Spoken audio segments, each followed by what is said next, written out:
Ask consent the quorum call be suspended. Without objection. And consent to speak in morning business. Without objection. Mr. President, there are life experiences that come along with growing up, depending on your family and where you grew up. In my part of the world, the heart of the Midwest, there was a rite of passage that seemed so commonplace we never questioned it. It was the air raid siren going off in the middle of the night and your dad coming into your room and saying, "We've got to go out into the basement. There's a tornado warning." That was part of my life, and I didn't think twice about it. It happened every year, sometimes not in the middle of the night, sometimes in the middle of the day. But we became accustomed to it because that was what happened where we live. When I was elected to Congress and then to the Senate, I spent my time visiting locations where tornadoes had struck all over my state. So I've seen my fair share of tornado damage in the Midwest. But I'll have to tell you what I saw on Saturday was extraordinary. I went to southern Illinois to two towns, Harrisburg and Ridgway. They were hit the previous Wednesday by what is known as a Stage 4 tornado. Stage 4 tornado is a tornado with winds up to 175 miles per hour. That is a tornado so violent that the winds, from what I'm told, were even greater than Hurricane Katrina. And it hit this tiny little town in southern Illinois, and I looked at the devastation afterwards. You expect obvious casualties in a tornado. You expect to see the trees blown down, the siding off the house and the shingles torn off the roof, and occasionally a window blown in. You look at these poor mobile homes which don't have a chance in a tornado, and they're usually ripped and thrown. But in this tornado, houses that were built on a slab were lifted off and tossed in the air. I met a lady who was driving away from the devastation of her home. Incidentally, these photos here are fairly indicative of what we saw in the devastation there. And I asked her about her experience. And it turned out that she was really lucky because she had set the alarm for 4:45 to go to work that morning. And she said she got up and started getting ready and then heard the sirens outside. She said, "I went to the bathroom, got down my face first on the floor and grabbed the sink to hang on to it." And she said seconds passed before the ceiling caved in on top of me. Luckily, she said, it didn't reach me. I was pinned underneath. And she said, I waited and waited, and finally, about 15, 20 minutes later, somebody started hollering, "Is anybody in there?" And she said, I started hollering back, and they said, "Just keep talking. We're going to get to you." It took them an hour and a half to bring her out of the wreckage, and she escaped with just a few scratches and bruises. She was one of the lucky ones. It turned out that two of the homes across the street had been blown on top of hers. It turned out that across the street, a 22-year-old nurse at the local hospital had been killed by that same tornado. I had never seen this kind of tornado and this kind of damage in my life. I'm told it happened one time before in the history of our state. I also have to tell you that the response of the people there was what makes me proud to be from that state and to be part of this great nation. From the very minute that this devastation took place, people started coming toward the devastation to try to help. There were some amazing stories. The volunteers that helped this lady out of the debris of her home. At the nearby coal mine, they have a rescue team that is sent in when there's danger of a mine disaster. They've got hard hats and breathing equipment and all the right extrication devices and tools. They came rushing to the scene, coal dust all over their faces, digging right into the wreckage, pulling people out. That story was repeated over and over and over again. The heroism and volunteerism didn't end that day. It continued all through the time that I was there and even to this day.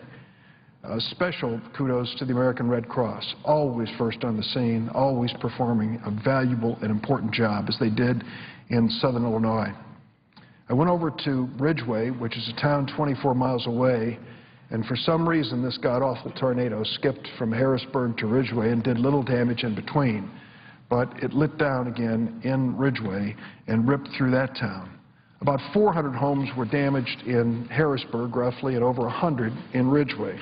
Some of the scenes that I saw there were amazing. There's a Catholic church there that was 100 years old. It was the sturdiest structure in town by far. Had people been given enough notice, this happened early in the morning, about 5 a.m., they might have said the safest place to go is the church. Well, the church is gone. There are two things left. There's a doorway for the church and the altar. Everything else has been obliterated. There have been a lot of pictures taken by people of that altar still standing in the rubble, an inspiration to many, perhaps a message that there will be certain things spared even in the worst disasters. In that town, too, at the fire department, met with the mayor and all the volunteers. And the one thing about being a volunteer after a disaster in Illinois, I guarantee you, you won't lose weight. Everybody brought in the food. Just all kinds of food from every direction, pies and cakes and chili and hot dogs. A fellow that came by there had his barbecue operation set up. It was a huge operation, and he was just cooking like crazy. But it was an indication that everybody wanted to be pitching in to help. So I want to thank all those engaged in the rescue and cleanup work at every level. The Illinois Emergency Management Agency under Governor Pat Quinn, the governor's been down there twice. John Munkin, who was the director of that agency, accompanied me on this trip. Local units of government, the sheriff's office, the local disaster agency people, all the volunteers, the Red Cross, a group called Operation Blessing, which showed up. I'd never heard of them before. I'll bet they've been around, though, because they knew just what to do. They came in there and they said, every religious group or other volunteer group that wants to come and help, come check with us. We'll send you to a place where you might be needed. And as I walked through the wreckage, there were volunteers of every age, from little kids to elderly folks with rakes in their hands, picking up trash and getting it off to the side and trying to put people's lives back together again. The scores of volunteers just made me proud to represent that great state and the people living in it. There are several things that we need to talk about as a result of that disaster that cannot go unsaid. I know it's not considered politically correct now to talk about the state of climate in America, but I'm going to. Because you see, as I stand here today, Mr. President, we have had 274 tornadoes already recorded in America this year. 274. At this time last year, 50. And this tornado that hit my home state, and I might say the tornado that hit Joplin, Missouri last year, were extraordinary events when it came to tornadoes. The weather patterns are changing. The weather events are more frequent and more severe. That is a fact. Are we ready? Are we prepared for it? Are we doing everything we can? And the simple and honest answer is no.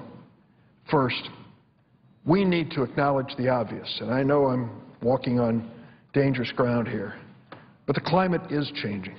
To go from a situation last year where a year ago we had the worst recorded blizzard in the history of Chicago, followed 4 months later by the most rainfall ever recorded in 1 hour, to this situation with 274 tornadoes so far this year and literally scores of people killed, 6 in Harrisburg, many in Kentucky and Tennessee and other places.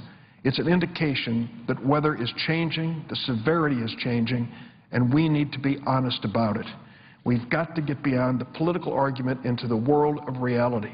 There are things that we are doing, I sincerely believe, that are affecting the world that we live in, affecting the melting of the glaciers, affecting the disappearance of species, affecting the change of weather patterns all around. And as long as we continue to take the politically convenient route of ignoring that, then future generations can point a finger of blame at us for failing to acknowledge the obvious when we might have had a chance to make some difference in future lives. That's a fact. Secondly, I held a hearing, Mr. President, and I brought in not government experts, I brought in experts from the private sector. Do you know who knows more about weather events and damage than anyone in America? The insurance industry. And I brought them in, property and casualty insurance companies, and asked them the same question. Is weather changing? They said it's obvious. Why do you think some companies are taking their business out of certain places in America? You cannot set up a reserve for the possibility of damage that is on the horizon. We're trying to cover ourselves. We're profit-making people. And if we can't see a way to set up a reserve for potential weather disasters, we start backing off of coverage. It's been done. Major insurance companies have walked away from places like Florida because of hurricanes and because of violent storms. And then I asked them the question about whether or not the United States government was adequately prepared to shoulder the burden that comes with these disasters. And the burden does come. Particularly for those uninsured, we end up, as a government, helping them. I don't begrudge people that. I'm going to ask for help from my state. I'm sure you'd do the same. Every senator would. But here is the bottom line. When the Bowles-Simpson Commission sat down to try to determine how much we should budget each year for disasters, they came up with what these people in the private sector said was a totally unreasonable formula. It basically averaged 10 years and put an additional cost of living adjustment on it. They said that isn't the future. The future is a geometric progression in cost. As property becomes more expensive, as the storms become more violent, we're not thinking about this, and we're not thinking about what we should do to deal with it. We also need to think about ways to warn people about these disasters before they strike. We live in a new world. In the old world we lived in, going back how far I can't say, maybe a century, you'd turn on a siren outside. Well, that still is of some value. It warns people, and they respond to it. But in this day and age, there has to be a better way. Let me suggest a few. In some counties in my state, the disaster agency has on record all of the telephone numbers of all of the residents. If something's coming, your phone's going to ring too. Not just the siren outside that maybe you don't hear because you're sleeping or because the television's too loud, but the telephone's going to ring too. That is something that we need to make standard across this country. So there is a way to reach everyone. I don't know this because, you know, I'm a liberal arts lawyer. What do I know about these things? But it seems to me that we ought to be able to deal with some mechanism in a cell phone that says that you will receive a notice when there is a warning going out of something disastrous on the way. I think that that ought to be doable. And I'm working with people in FEMA and others to talk about that possibility. The point I want to make is this, Mr. President. I think we have an obligation to reopen a conversation which we've walked away from. There's not a chance that we're going to pass significant legislation on this floor this year when it comes to climate change and what we need to do about it. There's little or no chance that we'll even get a majority here, perhaps a majority, maybe not 60, to acknowledge that it's a problem we can do anything about. But for us to ignore this is to ignore the obvious. Things are getting worse. Future generations will see even more challenges than we do today, and those of us with the responsibility to serve and lead need to at least stand up and engage the conversation, engage the dialogue with the American people about this. I urge my colleagues all across the political spectrum to take a look at the reality. Stop turning your head and looking away. What's happening out there with our weather patterns is something that needs to be acknowledged and something we need to respond to. Mr. President, one of the things I'd like to say is that as I go home, the tornado was the first item of discussion, but the second, gasoline prices. I go through the suburbs of Chicago Friday night and see a gasoline station with gas at $4.09 a gallon. It got a little more reasonable as I went to deep southern Illinois, but it was still very expensive. We've seen a significant increase, but those of us who've been around know this isn't the first time. I could dust off my springtime press release that I put out every year expressing outrage with the oil companies for gasoline price increases. It happens every spring before Easter. It usually, after all of the politicians get red in the face and sputter and run out of things to say cursing the oil companies, kind of moderates in May or June, and then get ready, it's coming again during the summer vacation season.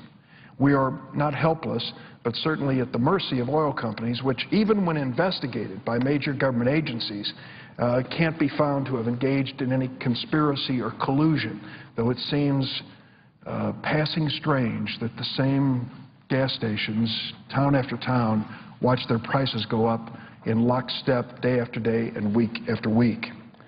There are those who think they've got a good, quick, easy answer and can't understand why the rest of the world isn't cheering them on.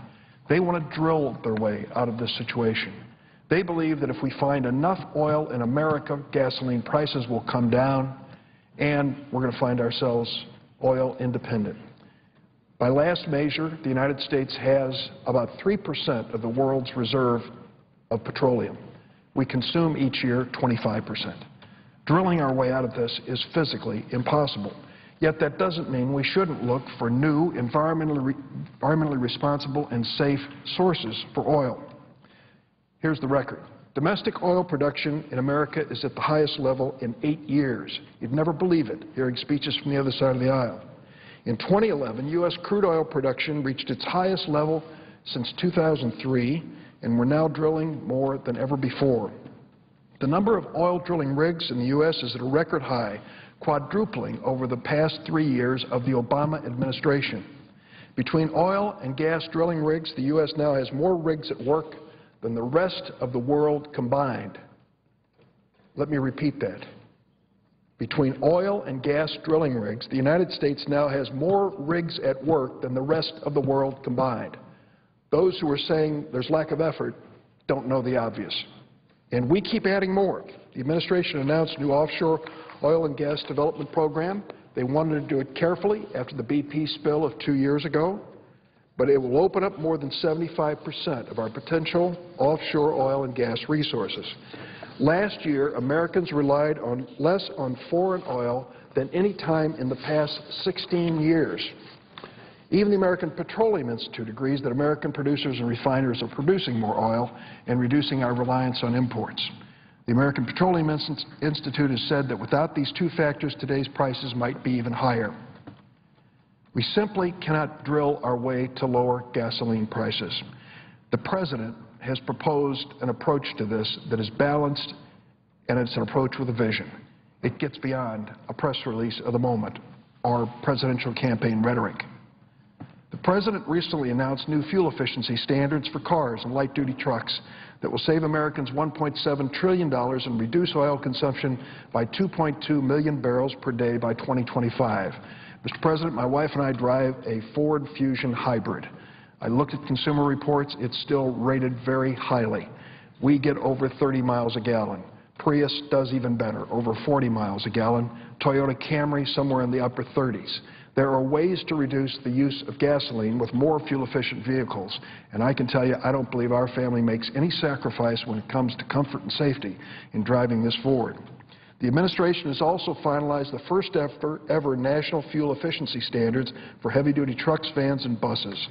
That'll reduce oil consumption by over 500 million barrels, saving the owners and operators more than $50 billion in fuel cost. And the Department of Energy will make $30 million available for new research competition to find ways to harness our abundant supplies of domestic natural gas for vehicles, too. There is no magic bullet that can bring Americans lower gas prices, not drill, baby, drill, and not the Keystone XL pipeline in and of itself. Senator Hutchison stated that the Keystone XL pipeline would transport 830,000 barrels of crude oil from Canada to refineries in Texas, and that oil would provide Americans with 34 million of gas a day. Unfortunately, Senator Hutchison's statement doesn't quite match up with the testimony of the oil companies.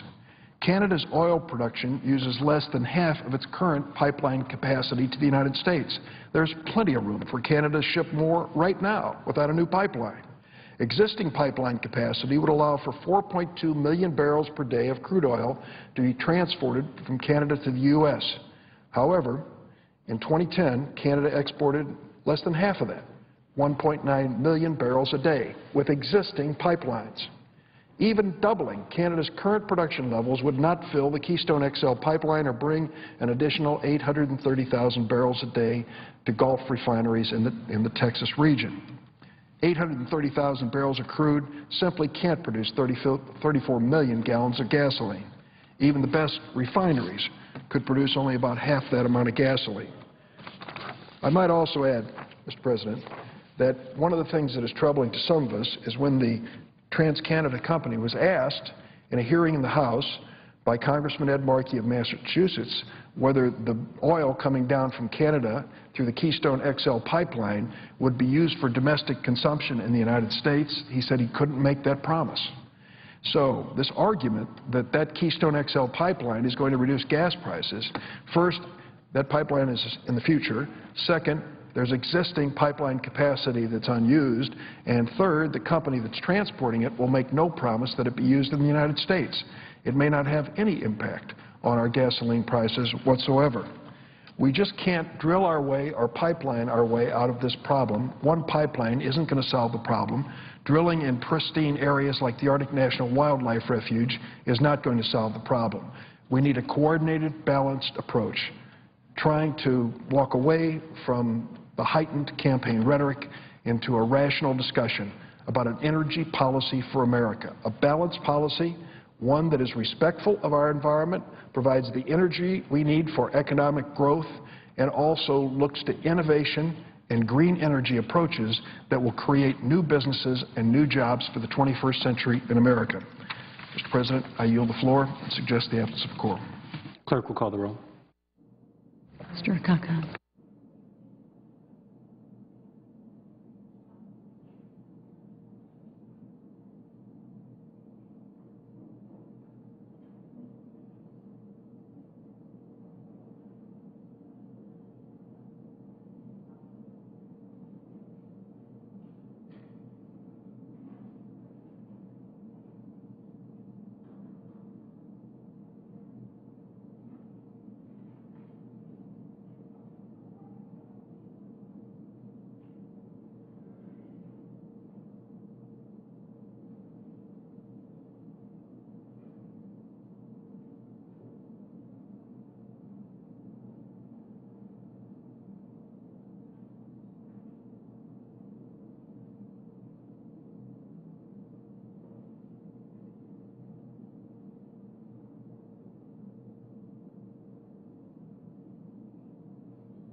Senators, of course, returning to Capitol Hill today after the weekend, taking up the transportation bill tomorrow. And earlier we heard from Senator McCain. He called on the U.S. to lead airstrikes in Syria. And you can add your thoughts on that topic at facebook.com/cspan and C-SPAN without the hyphen. See what other viewers are saying as well. Our Road to the White House political coverage continues ahead of tomorrow's Super Tuesday primaries and caucuses.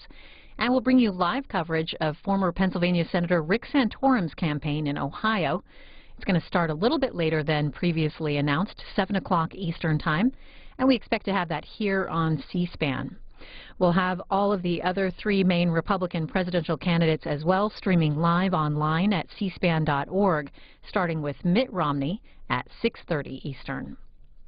And C-SPAN's been covering the American-Israel Public Affairs Committee conference here in Washington, and we'll have continuing live coverage of that event tonight with speeches by Israeli Prime Minister Benjamin Netanyahu, House Democratic leader Nancy Pelosi, and also Senate Republican leader Mitch McConnell. He's going to be giving a policy address on Iran. And the AIPAC conference, our coverage, starting tonight at 9:30 here on C-SPAN 2.